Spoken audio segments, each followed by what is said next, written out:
Hello guys, welcome back. In today's video, I'm gonna show you how to delete Instagram account. So it's pretty simple. Let's get started. First of all, open up your Instagram app. After opening up your Instagram app, you guys have to just tap on the below right corner of your profile icon. So after tapping on your profile icon, you just have to tap on top right corner of options. Here you have to just tap on settings and privacy. So after tapping on setting and privacy, you guys have to tap on account center. So here you guys have to just tap on personal details. And here you guys can be able to see an option which is account ownership and control. You just have to tap on it. After tapping on it, it will provide you a single option which is deactivation or deletion. You just have to tap on it.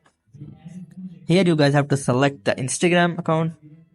And here you guys can be easily tap on second option and tap on continue. So after tapping on continue, it will ask you for a specific reason.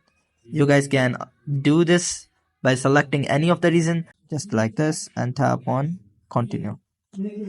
So it will ask you for password and you guys have to enter the password. After entering the password, you guys can easily deactivate or delete your Instagram account very easily. So that's all for today guys. Hope you would like it. Do like, share, subscribe. Thank you so much. Bye bye.